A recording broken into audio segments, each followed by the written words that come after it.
तेरे रूह का छाए यीशु, अगर तेरे दीदार का चाहता हूँ सर,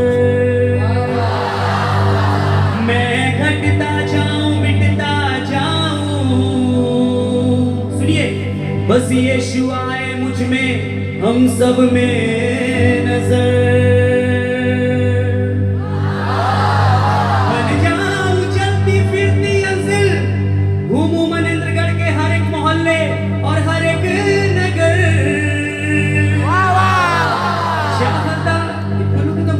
अच्छे से भैया, चाहता नहीं धन दौलत मकान, क्या चाहिए बोलिए, बस अबदी जिंदगी ही चाहिए हम सबको, तो क्या बोलेंगे, मेरे जीवन में यीशु तेरा नाम, मैं तो जब ताली थोड़ा बजाएंगे, जलाल पाता रहे,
भक्ति करता है बर्बाद हो जाता है, बिगड़ जाता है। लेकिन जिस दिन यीशु का नशा हमारे अंदर में आएगा ना, बिगड़ा हुआ व्यक्ति भी सुधर जाएगा।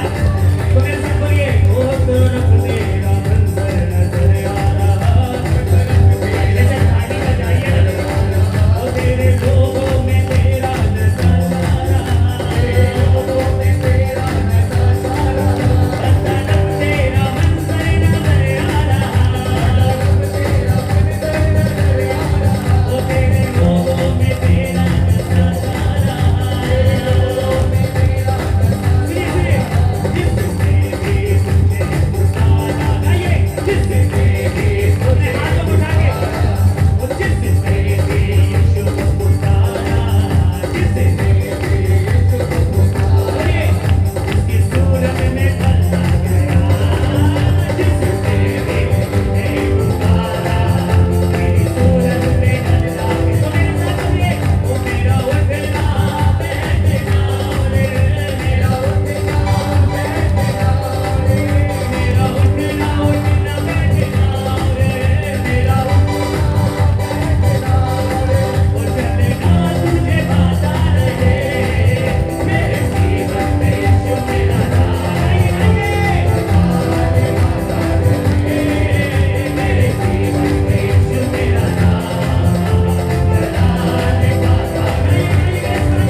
जीवन में संतुष्टि है,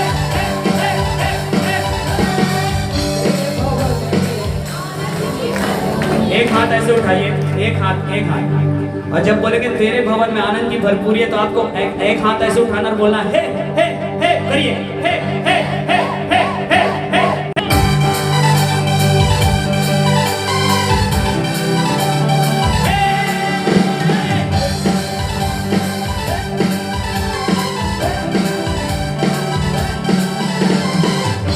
जीवन में है तेरा प्रभु जी, तू ही राज करे हो तेरी करी। जीवन में है तेरा प्रभु जी, तू ही राज करे हो तेरी करी। तेरे हमें गाते जाए, आए मुसीबत मुस्कुराए। संग तेरे हमें गाते जाए, आए मुसीबत मुस्कुराए। तेरे भवन में आनंद की भरपूरी है, तू संगे तो जीवन में संतुष्टि है। तेरे भवन में आनंद की भरपूरी है, तू संगे तो जीवन में संतुष्टि है।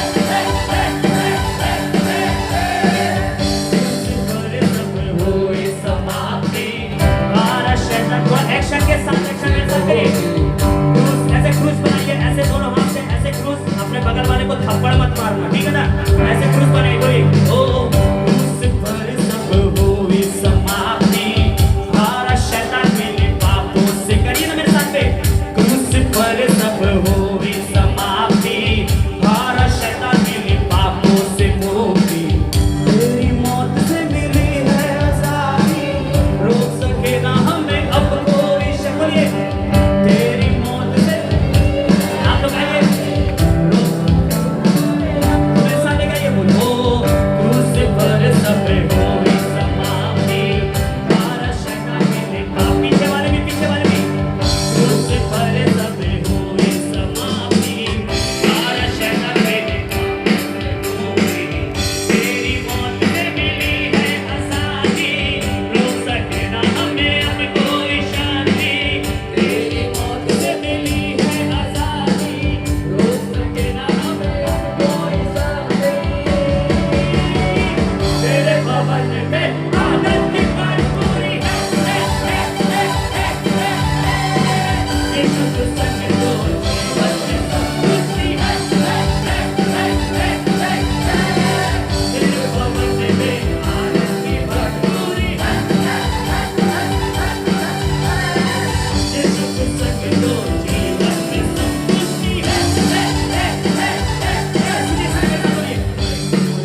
वरदान था।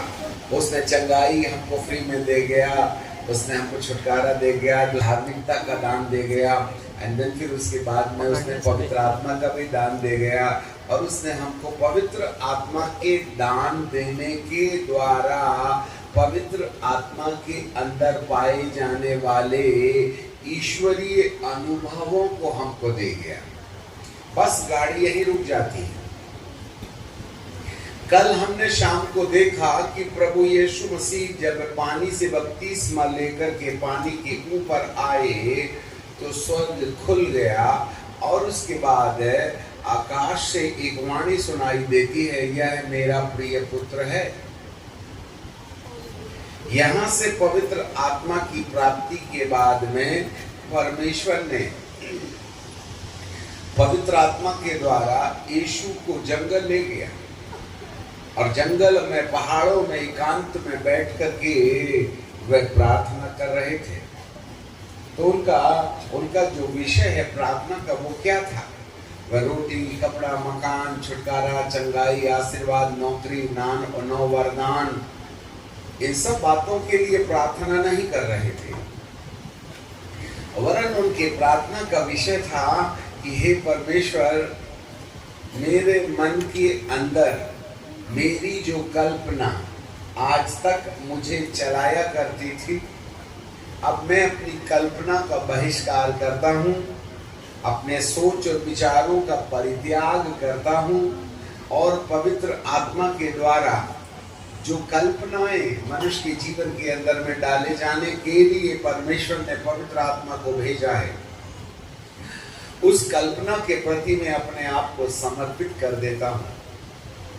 यही उद्देश्य पवित्र आत्मा का है।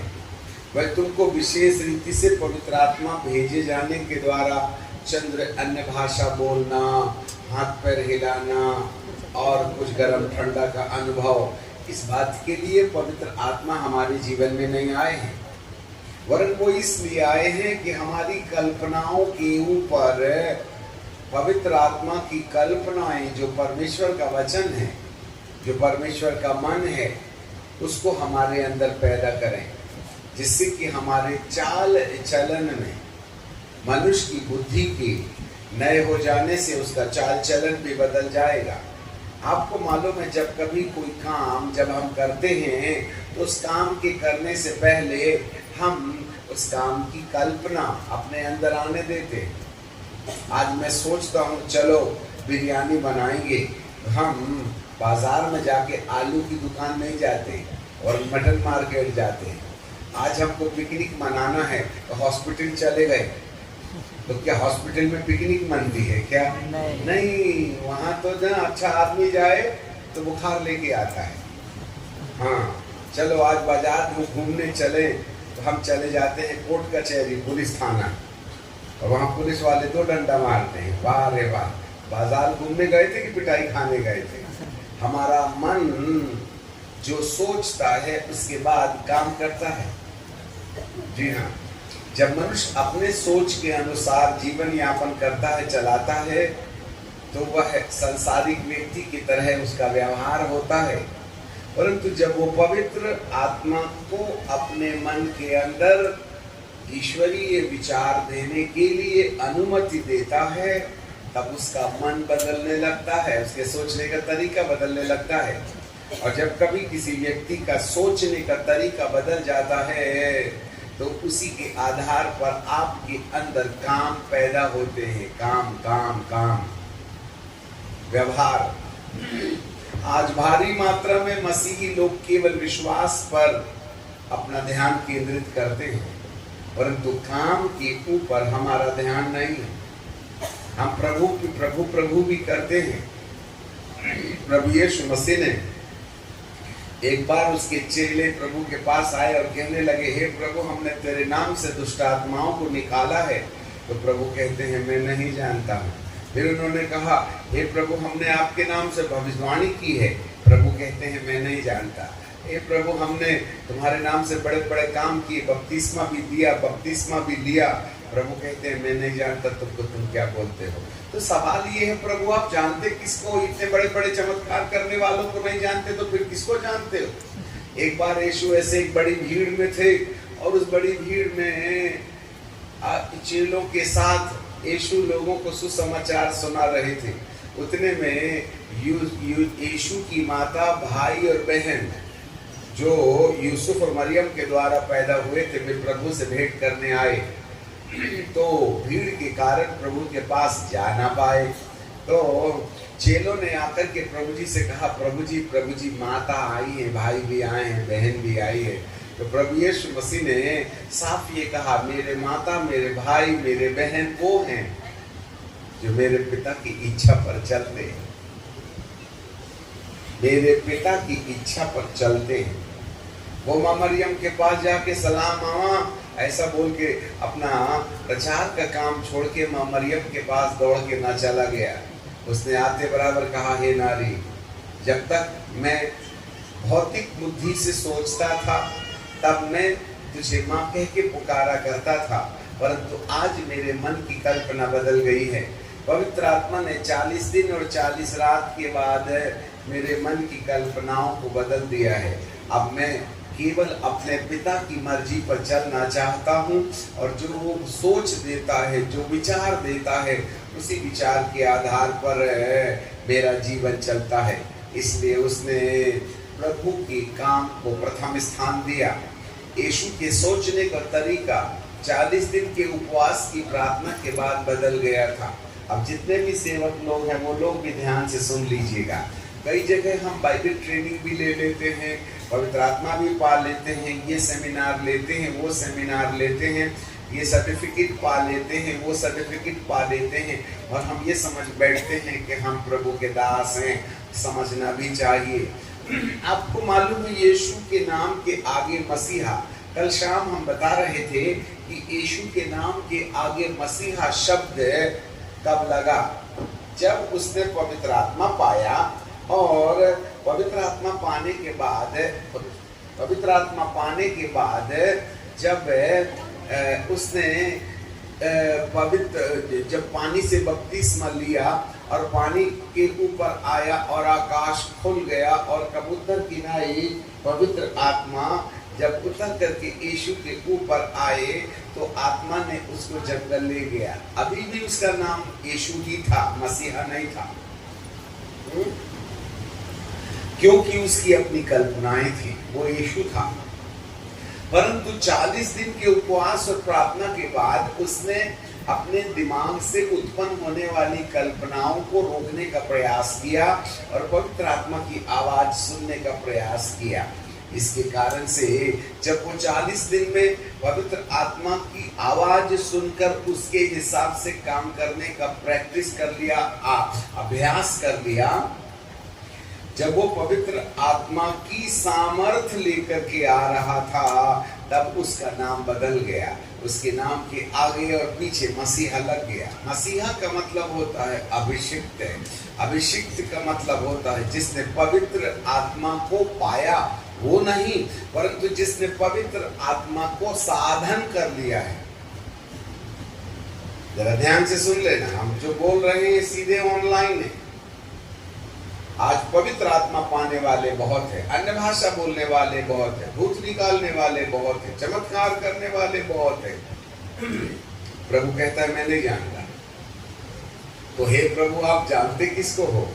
बोले जो पवित्र आत्मा की कल्पनाओं को अपने अंदर आकर के अपनी कल्पनाओं को रोके और पवित्र आत्मा की कल्पना को आने देवे, और उसके बाद जिस प्रकार से वह पवित्र आत्मा के कल्पना के आधार पर अपना जीवन चलाने का प्रयास करे, तब ऐसे वाले व्यक्ति को अभिषिक्त कहते हैं।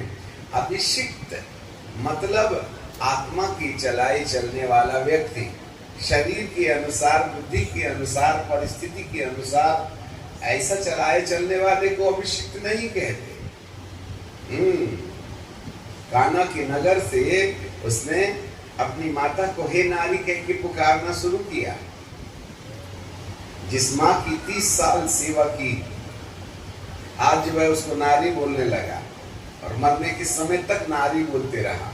इसका मतलब उसने माता के प्रति कर्तव्य खत्म नहीं कर दिया। जब वो मरने जा रहा था अपनी माता को यूहन्ना के बाजू में खड़ा पाया और उसने बेटे होने का कर्तव्य पूरा किया और कहा, हे नारी, मां नहीं बोला, तेरे बाजू में जो मेरा चेला है यूहन्ना, जिसको मैंने बहुत प्यार किया हूँ, वो तेरा बेटा है। और यूहन्ना को कहा, आखिरी जवाबदारी देता हूँ मेरी अपनी माँ की सेवा करना, ये देख तेरी माता है।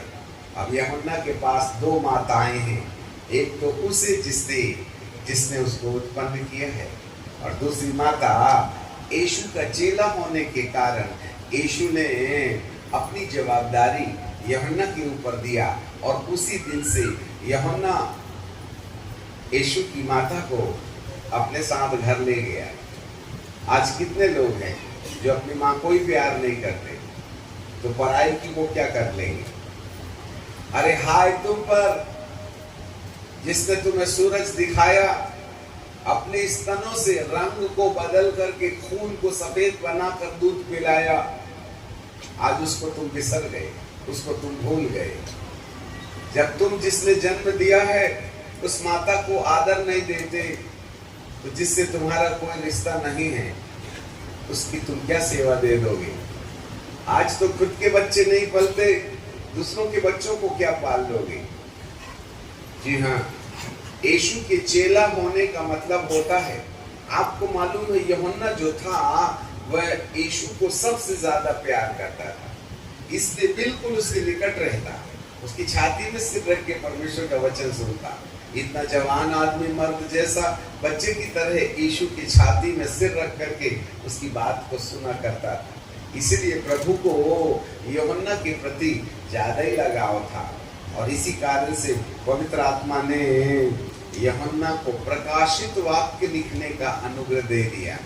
प्रकाशित वाक्य की किताब इतनी कठिन किताब है, तो आखिरकार परमेश्वर की कठिन कठिन बातें हमको किस शर्त पर समझ में आती है, जब एक व्यक्ति अपने प्रभु को प्यार करने लगता है।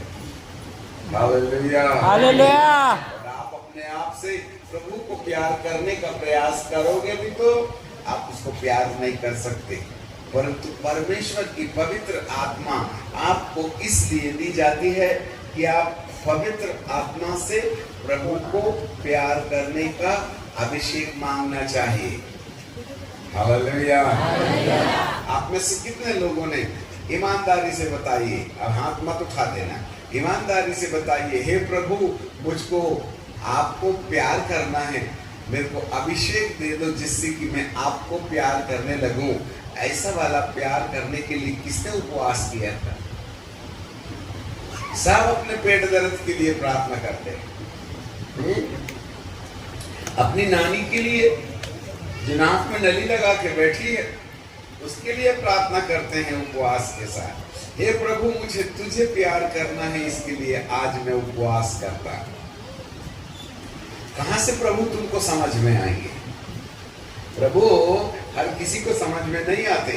कई लोग तो कहते हैं प्रभु मेरे को चंगाई का वरदान दे दे, दर्शन का वरदान दे दे, भविष्यवाणी का वरदान दे दे, बस इतने में ही काम चला लूंगा, बाकी तो तुम जहां हो वहीं रहो, हमको अपना हिसाब से काम करने दो। आपको मालूम होवे बाइबल का प्रभु कहता है, यूहन्ना अपने प्रभु के पास रहते रहते उसका प्रिय चेला, याजक लोग आप भी ध्यान से सुनो, जो प्रभु को प्यार करते हैं ना, वह प्रभु अपनी माता की जवाबदारी। अब थोड़े समय के लिए मरियम को, यीशु की माता मरियम को कलीसिया समझ बैठिएगा। आप मरियम को कलीसिया समझ बैठिएगा। जी हाँ, यूहन्ना बपतिस्मा देने वाला, माफ करना, यूहन्ना जो यीशु का चेला था, प्रभु को प्यार करता था, इस कारण से प्रभु ने मरियम की जवाबदारी यूहन्ना के हाथ में सौंपी। जितने भी याजक लोग हैं, यदि आपको ये आशा है कि प्रभु आपको कलीसिया की एक के बाद एक जवाबदारी देता चला जाए, तो आपको एक बात सीखना चाहिए, और वो है कि वो प्रभु को जितना ज्यादा प्यार कर सकता है, उसको उतना ज्यादा प्यार करने का अभिषेक, एनॉइंटिंग रोमियो की किताब के 5वें अध्याय के 5वें पद में लिखा है, पवित्र आत्मा के द्वारा प्रेम हमारे हृदय में डाला गया है। इसलिए हर एक व्यक्ति को प्रार्थना करना चाहिए। सब लोग हमारी बात को सुनो, केवल भूत ही अकेला मत न निकलवा लेना, वो दोबारा ना आए बोल के प्रतिबंध भी तो करना पड़ेगा ना। कई लोग यहाँ से भूत निकलवाते हैं, गांव में ले जाके फिर बुला लेते हैं। हाँ, ये जितने भी निकल रहे ना, कल खूब चीख पुकार रहे थे, सब गेट के बाजू में खड़े होंगे। हाँ, और जब निकल रहे होगे आप, तो वो कहती होगा बोल, अरे चल रहे बाबा, 2 घंटा दिमाग खराब कर दे, चल चलेंगे। रात को फिर 12 बजे सपने में आया होगा। जरा ईमानदारी से उठाओ, कितने लोगों को रात को बुरे सपने आए थे, हाथ उठाएं। जिनको रात को बुरे सपने आए थे, अरे हाथ तो हाथ नहीं तो नहीं, रात को बुरे सपने आए थे, इसका मतलब निकला था, रात को फिर पकड़ लिया, निकला था फिर पकड़ लिया। तो हमारी तो कसरत बेकार हो गई भैया, इतनी मेहनत की, चीख चीख करके हमारा गला खराब हो गया, और वो भूत निकला और फिर तुमने बुलवा लिए। क्यों हुआ मालूम है आपको? क्योंकि आपने उसको निकलने का रास्ता तो दिखा दिए, फिर दोबारा नहीं आना चाहिए बोल करके आपने दरवाजा बंद नहीं किए। हम निकलवा देते हैं, हम निकालते नहीं हैं। हमारी आवाज सुन के भागा, आधों का अंदर ही था, क्योंकि अपन ने उसका ना हाथ पैर पकड़ के रखे। अब तुम न्योता दोगे तो वो हमारे कहने से जाएगा क्या? तुम बीड़ी पी के बुलाओगे, दारू पी के बुलाओगे, चोरी करके बुलाओगे, और हम कहेंगे। एक बार की बात है, यही छत्तीसगढ़ के ऊपर पोखरिया नाम की एक जगह थी, वहां हमारी सभा चल रही, और ऐसे और ढेर सारे लोग बैठे थे, और बीच में रास्ता था। एक कुत्ता आके बीच में बैठ गया, और हमको ना सभा में कुत्तों से बड़ी नफरत है, और बाहर कुत्तों से बहुत प्यार है। हमारे घर में भी बहुत कुत्ते हैं, हम कुत्ते को खुद ही नहला देते हैं कई बार।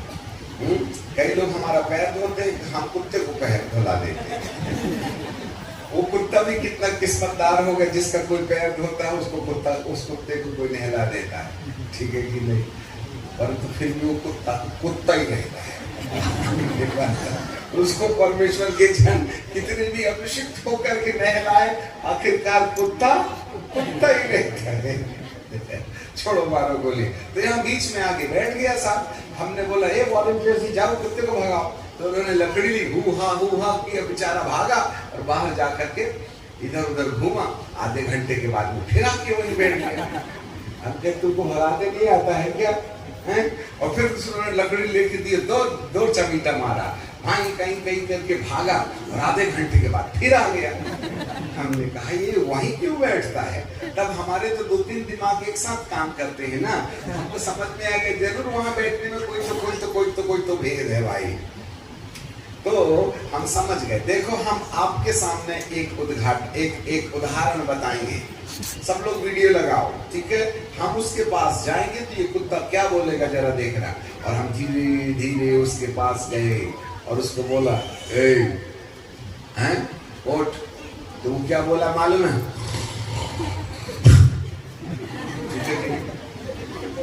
हम वापस आ गए। हमने कहा ये पहला एपिसोड है। मैं उसके पास जाता हूँ तो वो मेरे ऊपर नाराज होता है और कहता है तू है कौन मेरे को भगाने वाला? ठीक है, अब यहाँ रोक दो। इसके बाद में हमने कहा ये कुत्ता यहाँ बैठा है, बार बार यही बैठता है, उसको मीटिंग आने का शौक तो है नहीं, आखिर ये आता क्यों है? इसका मालिक कौन है ये बताओ? हम तो पुलिस वाले हैं ना, चोर पकड़ना जानते हैं। तो हमको वहां पता चल गया कि यहाँ जरूर कोई एक व्यक्ति है जिसका ये कुत्ता है और उसके चक्कर में वो यहीं बैठा रहता है। हमने कहा जिसका कुत्ता है हाथ उठाओ। अब कुत्ते वाला मालिक काहे हाथ उठाएगा बेइज्जती कराने के लिए? ठीक है कि नहीं? तो हमको भी तो मालूम है ना, सब हमारे तरफ देख रहे हैं, मतलब इनका नहीं है, और जिसने सिर झुका के रखा है उसी का होगा। तो वहां वो दीदी बाजू में बैठी थी, सिर झुका के, कुत्ता भी उसी के बाजू में बैठा था। मैं बोला ओ नीली साड़ी वाली दीदी, ये कुत्ता तुम्हारा है ना? हाँ जी। खड़े हो जाओ। खड़े हो गया। अब अंदर ही अंदर गाली बकरी हो गई कुत्ते को, बेइज्जती करवा रहा भर भरी सभा में। ऐसे समय में आपको मालूम हो हमने कहा ये तुम्हारा कुत्ता है? हाँ। क्या नाम है? टीपू। कितने साल से? 12 साल से। उसको बोलो जाएगा। तो उसने कहा ए टीपू उठ जा। वो सीधा उठकर चला गया। मैं बोला हद हो गई, मर्दों की नहीं मानता, औरत की मानता है। तो कुत्ता बोले मेरे ऊपर मैं नाराज क्यों हुआ था मालूम है आपको? इसलिए हुआ था, ए तूने मेरे को रोटी दिया क्या? तूने मेरे को मुझे नहलाया क्या? शैम्पू लगाया क्या? मेरे को टीकाकरण कराया क्या? बीमार था तो मेरे को यही ना ले जाती थी। उसी का ना मानूंगा, तेरी नहीं ना मानूंगा। ज्यादा दिमाग करेगा तो पैजामा पकड़ लूंगा। हाँ। अब तुम बीड़ी पी पी करके भूतों को पाल पाल के रखोगे और मीटिंग में आके हमसे निकलवाओगे तो वो क्या बोलेगा?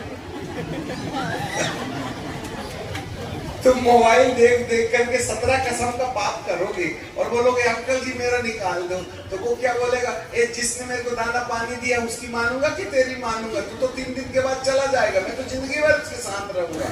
इसलिए निकाल दिया तो निकाल दिया, पर याद रखना गेट के बाहर जाके फिर झूम लूंगा उसको। क्योंकि हमने उसको बुलाया है।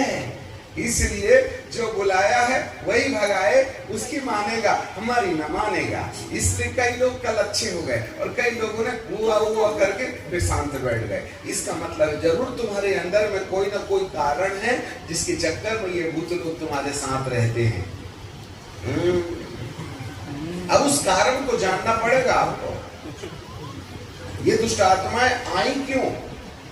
उजाले में कभी अंधेरा आता है क्या? जब उजाला कमरे के अंदर है तो कोई भी प्रयास कर लो अंधकार नहीं आ सकता। हमारे जीवन के अंदर में भी इन तमाम अंधकार की शक्तियों को आने का कोई ना कोई रास्ता होगा और उस रास्ते के चक्कर में वो अंदर चले आते हैं। इसलिए उस रास्ते को बंद करना जरूरी रहता है। ठीक है, बीते दिनों में 2020 में कोरोना की महामारी शुरू हुई। जब कोरोना की महामारी शुरू हुई तो बहुत से लोग हमको फोन में प्रार्थना करने के लिए लगाए। अंकल जी मैं हॉस्पिटल में भर्ती हो गया हूँ। हमने कहा ठीक है प्रार्थना करते हैं। खूब दिल से प्रार्थना करें अन्य भाषा के साथ, यीशु के नाम में प्रभु ऐसा है वैसा है ये वो, यीशु के नाम में कोरोना की महामारी निकल के चली जाए। तो हमने प्रार्थना तो कर दिया पर तो दूसरे दिन वो मर गया। हमने ये तो बैक गियर लग गया, रिवर्स गया।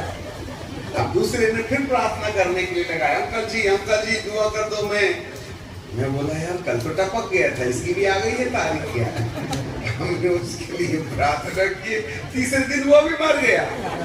अरे अब तीसरे के बाद में फिर फोन आया तो मेरे को तो शंका हुई, गलती किया यार तूने फोन करके, 2 टपक गए, तीसरी तारीख आ गई है। और मैं बोला चलो हो सकता है मेरा बहन होगा। हमने प्रार्थना किया, यीशु के नाम में पुनरुत्थान की शक्ति, बाइबल में ये लिखा वो लिखा, पूरी बाइबल पढ़ के सुना दी दुआ में उसको। भूत दूसरे को रख दिया यीशु के नाम में, विश्वास करो। हाँ तो वो क्या किया और तीसरे दिन उसकी भी मृत्यु हो गई। हमको तो अपने ऊपर शंका होने लगी। ठीक है, अब चौथे का फोन आया तो हमारे दिल को पहले ही धकड़ धकड़ करने लगे। बाबा 3 टपक गए, चौथे का भी नंबर आ गया है। तो हमने उसको कहा देख भाई तेरी तारीख आ गई है, तूने गलती किया मेरे को फोन कर दिया। क्योंकि आज तक 3 लोगों ने जो भी प्रार्थना किया ना, वो जिसके लिए दुआ किया वो मर ही गया है। अब तू भी मरेगा। देख अब तेरी तारीख आ गई, तेरे को डॉक्टर ने, मेरा बाप भी नहीं बचा सकता। एक काम कर, तू तो मरने वाला है, ऊपर जाने की तैयारी कर। तूने जो भी गलती किया है ना उसको क्षमा मांग ले। इधर घर नहीं लौटे, कम से कम अपने बाप के घर तो चला ही जाएगा। कितनी लड़कियों को छेड़छाड़ किया, कहाँ चोरी किया, कहाँ लंडफंड किया, तू सारा पाप मान ले। तो वो बेचारा लगा रोने, अरे प्रभु डॉक्टर ने तो ना बोला ही दिए है, पास्टर ने भी ना बोल दिया, अब मैं तो तेरे पास आ रहा हूँ, आने के लिए रिजर्वेशन वेटिंग लिस्ट है, प्रभु कंफर्म करा दे। मैंने ये पाप किया, मैंने वो पाप किया, मैंने अमका किया, लम्ब किया, फंद किया, प्रभु मेरे को क्षमा कर दे, मैं आ रहा हूँ प्रभु, मैं आ रहा हूँ प्रभु, मैं आ रहा हूँ प्रभु, मेरे लिए ऊपर कुर्सी खाली कर देना प्रभु।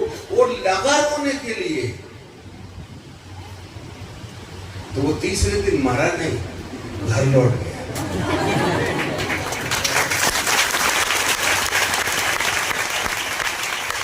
और हमने कहा अरे भाई दुआ करते तो मर जाते, पश्चाताप की कहानी बताए तो घर लौट जाते। उस दिन से हमने दुआ करना बंद कर दिया। ए बदलने मरेगा, बीड़ी छोड़ मरेगा। जितने भी कोरोना वाले आए उनको हमने दुआ नहीं किया, पश्चाताप की सलाह दी। आपको मालूम है जिसने हमारी सलाह माना वो मरे नहीं, घर लौट गए। तो प्रभु क्या चाहते? पश्चाताप। आपकी जिंदगी के अंदर में वो दरवाजे बंद करना पड़ेगा जिन दरवाजों से अंधकार की शक्तियां चली आती हैं। वही तो पता लगाना है। कई बार लोग, नए विश्वासी लोग प्रभु भक्तों के ऊपर गिर पड़ते हैं, हमारे लिए दुआ कर दो, तुम बीड़ी मत छोड़ना, हे प्रभु हमको चंगाई दे दो, आप गंदा काम मत छोड़ना, हे प्रभु हमको ये दे दो वो दे दो। हमारी जिंदगी के अंदर जो गलतियां पाई जाती हैं उसके सुधार का हम कोई उपाय नहीं करते। हम बड़ी समझ की बात कर रहे हैं आपसे। अंधकार की शक्तियां, बीमारियां नए लोगों को निकालने के लिए, परंतु जब कोई विश्वासी बन जाता है तो उसको ये समझना चाहिए, प्रभु यीशु ने बैतसैदा के गांव में एक अंधे को, एक बैतसैदा के गांव में प्रभु गए। बैतसैदा नाम का जो गांव था वो परमेश्वर की दृष्टि में पापी और श्रापित गांव था। प्रभु भी वहां गए, वहां एक अंधा मिला। प्रभु ने, उस अंधे ने कहा मेरी आंखें खोल दो। तब यीशु ने उस अंधे की हाथ पकड़ करके उसको बस्ती के बाहर ले गया। अब हमारा कहना यह है, हे प्रभु आप बस्ती के अंदर चंगाई देने में आपको क्या प्रॉब्लम था? उसका हाथ पकड़ के बाहर काहे ले गए? यीशु ने उसको बस्ती के बाहर ले गया और उसके लिए प्रार्थना की है। और प्रार्थना करने के बाद बोले तुझको कैसा दिखता है? बोले आदमी पेड़ के समान दिखता है। उसने दूसरे बार प्रार्थना किया, आप देख कैसा दिखता है? बोले बिल्कुल अच्छा दिखता है, आदमी बिल्कुल साफ साफ दिखता है। तब आपको मालूम है प्रभु यीशु मसीह ने उस अंधे को क्या बोला? ए सुन, तेरी आंख में ज्योति आ गई है, इसलिए अब इस गांव में पैर भी ना रखना। तू इस गांव के बाहर ही बाहर, खेत ही खेत, मंदी मंदी, नदी नदी, नाले नाले निकल ले, अपने घर पहुंच जा और दोबारा तू यहां नहीं आना, क्योंकि इधर घुसा तो तेरी आंख को फिर मोतियाबिंद होगा। हर चंगाई के वक्त प्रभु ने शर्त रखा है लोगों के सामने। 38 वर्ष के रोगी को भी प्रभु जी ने कहा जा, तेरे विश्वास ने तुझको चंगा किया, परंतु दूसरी ओर कहा था दोबारा पाप मत करना, नहीं तो 38 छोड़ 48 साल वाली बीमारी आ जाएगी और मैं भी तुझको चंगा नहीं कर सकूंगा। आज इस बात की शिक्षाओं को देने के लिए याजकों को अपनी तैयारी करनी चाहिए। हम उनकी बीमारी के लिए चंगाई की प्रार्थना कर देते और दोबारा बीमारी नहीं आना चाहिए बोल करके उन्हें पापों से दूर रहने, उन गलत कामों को जो वो किया करते हैं उसके बारे में प्रकाश नहीं लाने से वे अपने जीवन में फिर गलती करते हैं और अंधकार की शक्तियां उनके जीवन के अंदर फिर आ जाती हैं। हालेलुया। कुत्ते के मालिक ने उसको नहलाया था, धुलाया था, खिलाया था, पिलाया था। इसी चक्कर में वो एक लाइन बोलता है, सामने वाला चला जाता है। इसलिए अपने अपने भूतों को तुमने खुद निपटाना पड़ेगा। हैं? पाप कर करके बुलाए हो उसको, अपने जीवन में पाप क्षमा करके उसको रास्ता दिखाना पड़ेगा। जी हाँ, हालेलुया, प्रेज़ द लॉर्ड। अब ये कैसे संभव होगा? ये इसलिए संभव होगा कि जब कभी कोई व्यक्ति चाहे शारीरिक बीमारी में हमेशा चंगा रहना चाहता हो, चाहे मन के अंदर में शांतिपूर्ण जीवन जीना चाहता हो, चाहे आत्मा के अंदर में अभिषेक लगातार बना रहे, सेवक लोग यदि सेवकाई के अंदर में प्रभु की दया तुम्हारे ऊपर लगातार बनी रहे, इस बात की कल्पना यदि करना चाहते हैं तो हमें एक उपाय करना चाहिए। क्या ये उपाय है? प्रभु यीशु पवित्र आत्मा प्राप्त करने के बाद आत्मा ने उसे जंगल में ले गया। जरा ध्यान से सुनना। और जंगल में जाकर के उसने अपनी कल्पनाओं को रोका और परमेश्वर की आत्मा के द्वारा आने वाली कल्पनाओं को आने देने का अभ्यास किया।